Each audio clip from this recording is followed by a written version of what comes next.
Bezerra Hashem, da Fiud Gimel Tatadu Jarachim. Olá pessoal, bem-vindos ao novo Daf Shalom Aleichem. Estamos da Fiud Gimel na 13ª linha de cima. No começo da linha, Gufa. Vimos isso no show passado, vamos ver melhor agora. Shivan Sar Yovelot, Manu Israel Mishenechnesu Laaretz, Ve'at Sheatzu. Quando o povo entrou na terra de Israel com Yoshua ben Nun, então eles começaram a conquista da terra. Desde que eles entraram até a construção do primeiro Bet HaMikdash, passaram 440 anos. Então, desde que eles entraram até que Shlomo HaMelech construiu o primeiro Bet HaMikdash, passaram 440 anos. O primeiro Bet HaMikdash durou 410 anos. Então, da entrada da terra de Israel até a destruição do primeiro Bet HaMikdash, passaram 850 anos. 440 até a construção, e mais 410 da duração do primeiro Bet HaMikdash. Fala a Braita aqui que o povo contou 17 ciclos do Yovel durante esse período, da entrada da terra até a destruição do primeiro Bet HaMikdash. 17 ciclos de 50 anos. Então, fala a Braita, você não pode me falar que já no primeiro ano que entraram na terra de Israel, começaram a contagem dos anos. Começaram os ciclos de 7 anos da Shemitah e os ciclos de 50 anos do Yovel. Você não tem como me falar que essa contagem dos anos começou no primeiro ano que entraram na terra. Por quê? Porque se você me falar que sim, começaram a contar no primeiro ano, temos um problema. Temos um problema. Se eles começaram a contagem no primeiro ano que entraram na terra, e o Bet HaMikdash foi destruído no ano 850, então esse ano é Yovel, é o ano 50. Se a gente pega 850 e divide por 50, temos 17, são 17 ciclos do Yovel exatamente. Então, se é assim, o Bet HaMikdash, conforme essa conta, foi destruído no ano do Yovel, no ano 50. Mas não é assim. Vimos no shur passado o passuco de Yehezkel. Yehezkel disse que 14 anos depois da destruição do Bet HaMikdash foi o ano do Yovel. Ou seja, o Bet HaMikdash não foi destruído no ano do Yovel, no ano 50, foi destruído 14 anos antes. Então, falou a Braita que demoraram 14 anos para eles começarem a contagem do Yovel. Entraram na terra, tiveram 7 anos de conquista da terra. Depois, mais 7 anos da divisão da terra entre as tribos. 14 anos, não contaram os anos. Não tinha ciclo da Shemitah, não tinha contagem do Yovel. Então, eles atrasaram a contagem 14 anos. Então, o Bet HaMikdash não foi destruído no ano do Yovel. Foi destruído 14 anos antes. Faltavam ainda 14 anos da destruição do Bet HaMikdash para chegar no Yovel. Aí fala o profeta Yehezkel que ele está falando a profecia no ano do Yovel, 14 anos depois da destruição do Bet HaMikdash. Pergunta, Sheva Shekipshu Minala. Da onde a gente aprende isso? Que demoraram 7 anos para que o povo conquiste a terra. Então, de que amar Kalev, fala Kalev no Passuco. Ben 40 shana anochi bishloach Moshe Aved Hashem oti mikadesh barnea leragel et haaretz vegomer. Ve'ata הנה אנוכי היום בן 85 שנה. Como a gente sabe, Kalev ben Yefuneh, Yoshua ben Nun e outros espiões foram mandados por Moshe Rabbeinu para espionar a terra de Israel. Fala Kalev, quando Moshe mandou os espiões, Kalev tinha 40 anos. Agora, quando Yoshua começou a dividir a terra entre as tribos, Kalev tem 85 anos. Então, analisa aqui. Gamar Mar foi ensinar. Shana Rishona Asa Moshe Mishkan. No primeiro ano da saída do Egito, Moshe Rabbeinu organizou a construção do Mishkan, a construção do tabernáculo. Isso aconteceu no primeiro ano da saída do Egito. Shnia, o Kama Mishkan, Veshalach Meraglim. No segundo ano da saída do Egito, Moshe Rabbeinu levantou o tabernáculo já estava construído, então ele foi erguido, montado, e nesse mesmo ano, no segundo ano depois da saída do Egito, Moshe mandou os espiões para espiou na terra de Israel, os Meraglim. Então, o povo ficou 40 anos no deserto. No segundo ano que eles estavam no deserto, Caleb tinha 40 anos de idade. No ano que Moshe mandou os espiões. Nesse segundo ano, Caleb tinha 40 anos de idade. Depois de 38 anos, o povo entrou na terra de Israel. O povo ficou 40 anos no deserto. Então, no segundo ano que estavam no deserto, Caleb foi enviado com os Meraglim. Ele tinha 40 anos nesse momento. Depois de 38 anos, entraram na terra. Então, Caleb tinha 78 anos quando entraram na terra. Que é o Caleb Barkama, Ave Bartamnan Nechitartin. Quando, sim, no segundo ano da saída do Egito, Caleb tinha 40 anos. Quando entraram na terra, 38 anos depois, Caleb tinha 78 anos. Que Kamaflig Nachalot, que Amar Ben Hamesh Ushmonim Shana Anochi. Quando Yoshua começou a divisão da terra, Caleb tinha 85 anos, como falou o Pasuk, Hamesh Ushmonim Shana. Então, quando entraram na terra e começaram a conquista, Caleb tinha 78. Quando terminaram a conquista e começou a divisão da terra, Caleb tem 85. Então passaram 7 anos de conquista. Ishtakach de Sheva Kivshu. Então, essa é o raciocínio, a prova que demoraram 7 anos para conquistar. Vesheva Shechilku Minalan, da onde a gente aprende que demoraram 7 anos para dividir a terra de Israel entre as tribos. Então, Ibaitema Midesheva Kivshu, Sheva Chilku. Uma resposta é que a gente deduziu isso. Se demoraram 7 anos para conquistar, demora a mesma coisa para dividir a terra, então demoraram também 7 anos. Daí vai ter uma outra resposta. Outra resposta por causa do Pasuk de Yehezkel. Como a gente falou antes, o Beit HaMikdash foi destruído 14 anos antes do Yovel. Se tivessem começado a contar os anos no ano que entraram na terra de Israel, então o Beit HaMikdash teria sido destruído no ano do Yovel. Se ele foi destruído 14 anos antes, faltavam 14 anos para chegar no Yovel, tem que ser que eles não começaram a contar os anos no ano que entraram na terra de Israel. Tem que ser que eles atrasaram. Demorou 14 anos para eles começarem. Então faltam 14 anos desde a destruição do Beit HaMikdash até o Yovel. Então são 7 anos de conquista, então tem que ser 7 anos de divisão da terra.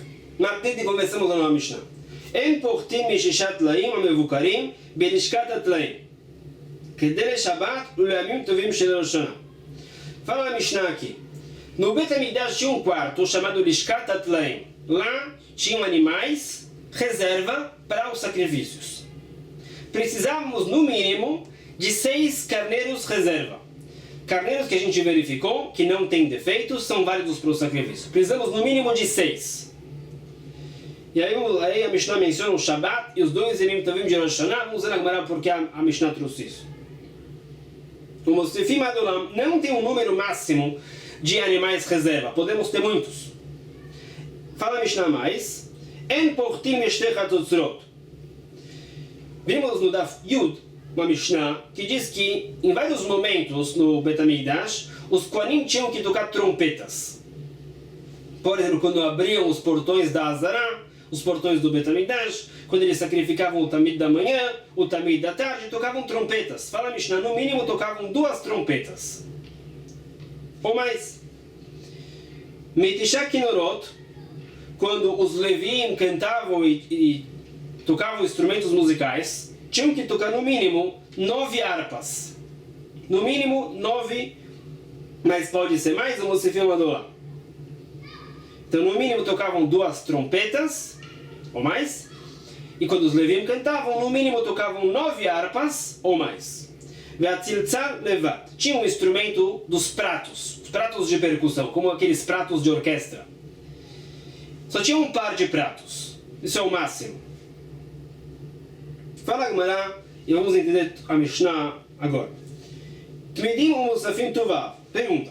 A Gemara entendeu aqui que quando a Mishnah diz precisamos no mínimo de 6 carneiros verificados para o sacrifício, aí a Mishnah menciona o Shabbat e os 2 dias de Rosh Hashanah. Se a Gemara entendeu aqui que a Mishnah veio dizer Rosh Hashanah são 2 dias, se cai junto com rente ao Shabbat, o terceiro dia seguido é o Shabbat, Então vamos precisar de 6 sacrifícios de Tamid. O Tamid era sacrificado 2 vezes ao dia. Tamid da manhã, Tamid Shel Shachar e Tamid Shel Ben Arbaim da tarde. Então, se vai acontecer que Rosh Hashanah vai cair rente ao Shabbat, temos os dois dias de Rosh Hashanah rente ao Shabbat, vamos precisar de 6 carneiros para o Tamid, desses 3 dias. Então, por isso a gente tem que ter de reserva, no mínimo 6 carneiros. Assim a Gemara entendeu aqui, mas pergunta que não pode ser, porque além do Tamid, de Rosh Hashanah e Shabbat, temos também o Musaf. Então vamos precisar de mais carneiros. Então por que a Mishnah traz o Shabbat e Rosh Hashanah? Então explica. Tana Be'alma Kai. Vatmidim Lechudei Kai. Explica que a Mishnah veio dizer sobre dias de semana. Ou seja, em dias laicos, Yemechol, só sacrificamos o Tamid, obrigatório, não tem Musaf. Então, numa situação dessas, precisamos ter no mínimo 6 carneiros verificados de reserva. Como a gente vai entender melhor. O Maik dele Shabbat Elementovim, Simana Be'alma. Isso que a Mishnah menciona o Shabbat e os 2 dias de Rosh Hashanah é só um sinal, é um siman para a gente se lembrar que precisamos reserva de 6 carneiros, que são os Tmidim de 3 dias. 2 Tmidim para cada dia. Agora vamos explicar a Mishnah. En portim mishishat tlaim, viramos a página. Hamevukarim bereshkat atlaim. Arba yamim kodem shchita. Ou seja, fala a Mishnah, para você sacrificar o carneiro hoje, para o Tamid, ele tem que ser verificado que ele não tem nenhum defeito 4 dias antes. Então é o seguinte, digamos que hoje começamos um dia no Bet HaMikdash. Tem 8 carneiros lá nesse quarto. Vamos pegar 2 desses carneiros e sacrificar hoje para os 2 sacrifícios de Tamid, um de manhã e um à tarde. Esses 2 carneiros já estavam no quarto verificados 4 dias atrás. Então pegamos 2 carneiros que já foram verificados há 4 dias e vamos sacrificar hoje. Precisamos trazer mais 2 carneiros hoje. Porque senão, se vamos deixar só 6, amanhã vamos precisar de mais 2. Vamos usar 2, vamos sobrar 4. E o mínimo que a gente pode ter nesse quarto são 6. Não podemos ter menos do que 6. Então é o seguinte, hoje temos 8. Vamos pegar 2 que já foram verificados há 4 dias. Vamos sacrificar hoje. Vamos trazer mais 2. Vamos verificar que não tem defeito. Então, amanhã, vamos sacrificar 2 carneiros que já tinham sido verificados 4 dias antes. E vamos trazer mais 2. Então, quando a gente traz 2 carneiros hoje, eles são verificados, eles vão ser sacrificados daqui a 4 dias. Então, assim que vai ser a situação. Se temos 8, vamos tirar 2 e colocar 2 hoje. E é isso que a gente colocou, esses 2 de hoje, vão ser sacrificados daqui a 4 dias. O Mani Ben Bagbag, e isso vai como Ben Bagbag. Detanya fala, Braita Ben Bagbag, o fala o sábio. Minai metami, shetaun bikur, arba yamim kodem shchita. Fala Ben Bagbag, da onde a gente aprende essa lei? Que o Tamid, o carneiro, tem que ser verificado 4 dias antes do sacrifício. Talmud lomar tishmeru la'akrivri b'moado. O pasuk do Tamid fala o conceito de mishmeret, da vigia. Temos que vigiar o animal, que ele não seja defeituoso. A questão é, temos que vigiar quantos dias? Esse pasuk do Tamid não fala. O le'alanu omer, ve'alachem mishmeret ad 14 yom lachodesh. O pasuk do sacrifício de Pesach também fala esse conceito de vigia da Mishmeret e diz que a vigia tem que ser 4 dias antes do abate. O Pesach é abatido no dia 14 de Nissan, véspera de Pesach. Já no dia 10 temos que ter o carneiro verificado. Então, Ma'alelan ta'un bikur arba yamim, kodem shchita, avkan ta'un bikur arba yamim kodem shchita.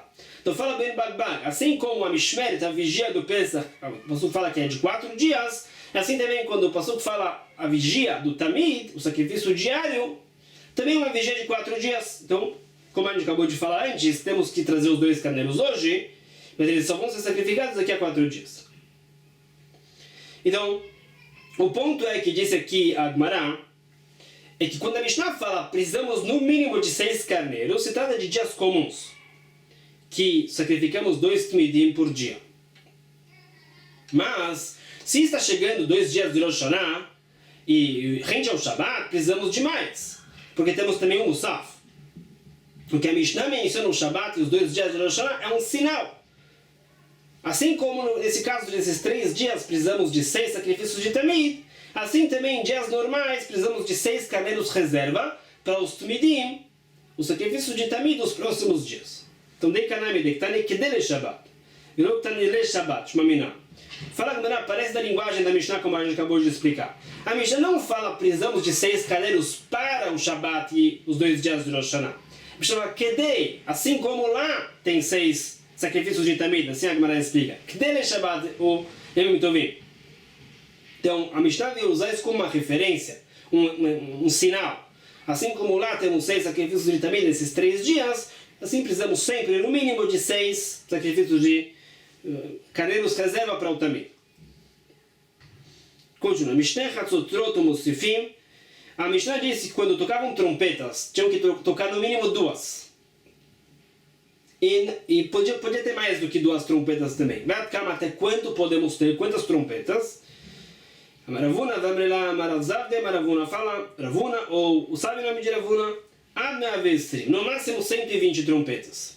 Shneimar Veimaem Koanim, Lemeavestri, Mechatzrim, Mechatzotrot, que esse é o número máximo que o Pasuk fala. Então, como a gente falou, quando abriam os portões do Bet HaMikdash, quando sacrificavam o Tamid, entre outras situações festivas, se tocavam as trompetas, no mínimo 2, no máximo 120.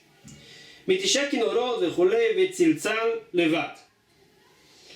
A Mishnah também falou, precisamos no mínimo de 9 harpas, podia ter mais, e só podíamos ter um par de pratos de percussão, o instrumento, pratos. Minanem, qual é a fonte disso? Que só tínhamos um par de pratos. Amaravasi da Makra, do Pasuk, Versava Metziltaim, Leashmia. O Pasuk fala Metziltaim nesses pratos e fala no singular Leashmia, ou seja, que só tem um instrumento, um par de pratos. Pronto, Metziltaim Treav. Esse instrumento dos pratos são 2 pratos. Por que a Mishnah fala Tziltzal no singular? Explica aqui, explica que é um instrumento só. Uma pessoa pega os 2 pratos e toca. Cada prato é metade do instrumento. O instrumento inteiro são os 2 pratos. Por isso a Mishnah fala no singular. Matitin fala, último Mishnah do capítulo, El portim Mishnem Asar Levim, Omdim Aladuchan. Quando os Levim cantavam no Bet HaMikdash, na hora dos sacrifícios, então precisamos no mínimo de 12 Levim cantando. E podemos ter mais do que 12. Musifim Adolam.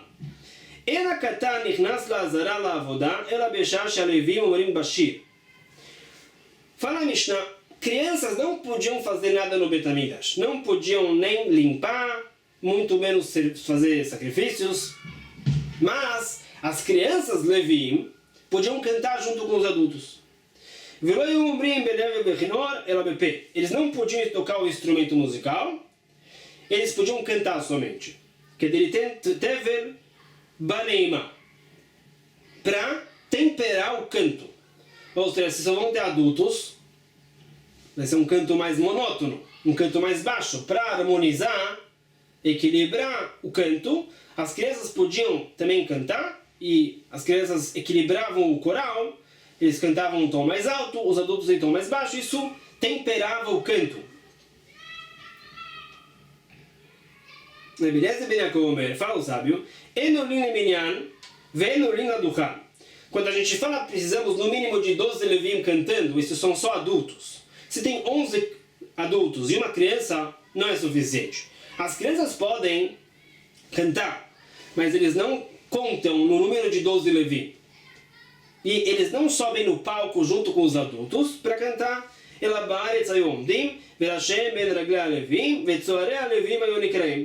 Então, as crianças ficavam no chão, de pé, do lado das pernas dos levim. Os levim estavam em cima do palco. E as crianças cantavam junto com os adultos. E eram chamados de Tzoarei Levim. Apelidaram essas crianças daquelas que incomodam os levim. Vamos ver agora por quê. Por que 12 levim no mínimo? Isso é paralelo ao quê?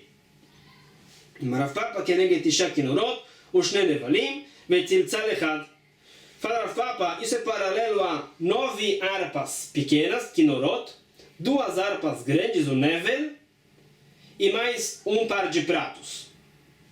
Então isso é o mínimo que a gente pode ter de instrumentos, como a gente falou. Então tem 9 harpas pequenas, kinorot, mais 2 harpas grandes, são 11 instrumentos, mais os 2 pratos, que é mais um instrumento só, 12. Então paralelo a isso temos 12 levim que cantam, no mínimo.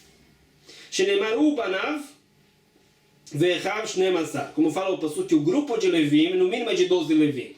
Então quando os levim vão cantar em grupo, tem que ter no mínimo 12 para ter o grupo. Ele הקטן נכנס לעזרה לעבודה בשעה שהלוויים וכו'.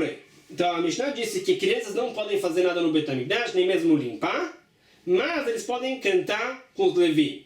Essa é a única coisa que as crianças podem fazer, que as crianças levim podem cantar junto. Minan Emil, qual é a fonte disso? A Rabi Yochanan da marca do Pasuk. Ve'amod Yeshua banav, ve'echav kadmeelu banav, bnei Yehuda, ke'echad lenatzeach al osei hamelacha, bebeit ha'elokim. Falou o Pasuk mencionando lenatzeach, que é uma referência ao canto, e diz banav ve'echav, e depois fala bnei ve'achem, que também os filhos estavam cantando, os filhos dos levim, crianças. Então aqui você vê que eles podem cantar.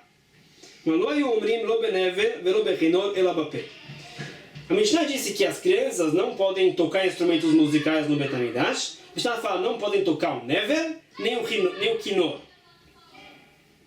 Só podiam cantar. Pergunta, lembra de nevel lechud e kinor lechud? Você quer me dizer que nevel é um instrumento, kinor é outro instrumento? Lembra Martin de lo que ajudar? Deve ser que a Mishnah não vai como ajudar. Por quê? Na Mishnah parece que nevel é um instrumento, kinor é outro instrumento, porque a Mishnah fala nem nevel, nem podem tocar kinor. Isso não é como Rabi Yehuda aparentemente, porque ele está na Rabi Yehuda Omer, fala Rabi Yehuda na Breita. Kinor shel mikdash shel shiva nimim haya. A harpa, chamada kinor, tinha 7 cordas no Bet HaMikdash. Shenemar sova smachot et panecha, al tikre sova ela sheva. O passuco dá essa dica de sheva smachot. As 7 cordas do kinor, dessa harpa do Bet HaMikdash. Veshelimot HaMashiach shmone. A harpa que vão tocar depois da vinda de Mashiach vai ter 8 cordas. Shenemar lamanseach ala shminit, alima shminit. O pastor fala ala shminit, se refere à 8ª corda.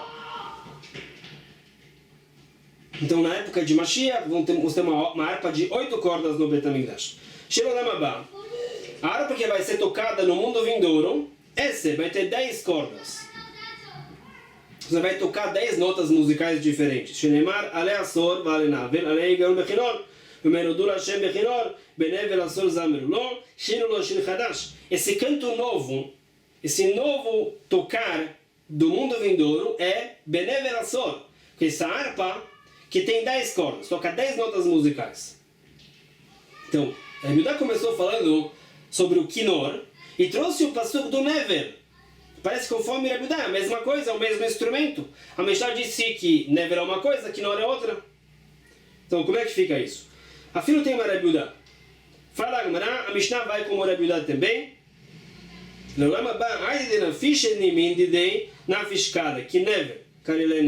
Explica. O kinor é uma harpa pequena, produz menos som. O nevel é uma harpa grande, produz mais som. Todos concordam com isso. O que Rabi Yehuda falou que o kinor, na época do mundo vindouro, vai ser a mesma coisa do que nevel, é porque uma vez que esse kinor, essa harpa, tem 10 cordas, produz tanto som quanto um nevel. Uma vez que tem mais cordas, produz mais som quanto um nevel normal. Então, com relação a esse kinor do mundo vindouro, ele passa a ser chamado de nevel porque produz tanto som, tanto volume, quanto um nevel normal. Mas a Bíblia concorda que kinor de 7 cordas é diferente de nevel, que é maior, produz mais som. Então o nevel do Bet HaMikdash também tinha 7 cordas, mas eram aparentemente cordas maiores, produziam mais volume. Na beleza e daí a Mishnah diz que as crianças Levim podem cantar junto com os adultos Levim, e eram chamados de Tzoarei Levim, aqueles que incomodavam os Levim. Então, Tana, Vesuadea, Levim, Ayonekreim. A outra breita fala o outro lado da moeda. As crianças ajudavam os Levim a cantarem. Uma vez que eles cantavam juntos, os Levim adultos precisavam se esforçar menos. Então eles ajudavam por um aspecto os Levim adultos, mas a nossa Mishnah fala que eles atrapalhavam, incomodavam por outro aspecto. Então, explica. Tradidan, Kivandane Katin Kalayu, Vaneav Kalayu, Anemekatete, Vanelomekatete, Kareleutsare. Explica a nossa Mishnah. Uma vez que as crianças normalmente têm um tom de voz mais alto, conseguem cantar mais agudo e os adultos não. Então, quando eles cantavam, quando os adultos queriam também cantar num tom mais alto e não conseguiam. Então, isso incomodava os adultos. As crianças se sobressaíam com o canto mais agudo. E, então, por esse aspecto, as crianças incomodavam os Levim. Por outro aspecto, fala Beret, ajudavam os Levim, porque já estavam cantando, os Levim adultos precisavam se esforçar menos. Baruch Hashem, terminamos o Perek Erechim, parabéns a todos. Começamos amanhã o Perek Yesh Be'arachim, vamos ver uma Mishnah sobre o Erech. Depois vamos passar para um outro assunto de Sadeh Achuzah, a pessoa santificou um campo com mais novidades. Tem uma pessoa, Baruch Adonai Olam, Amém, Amém.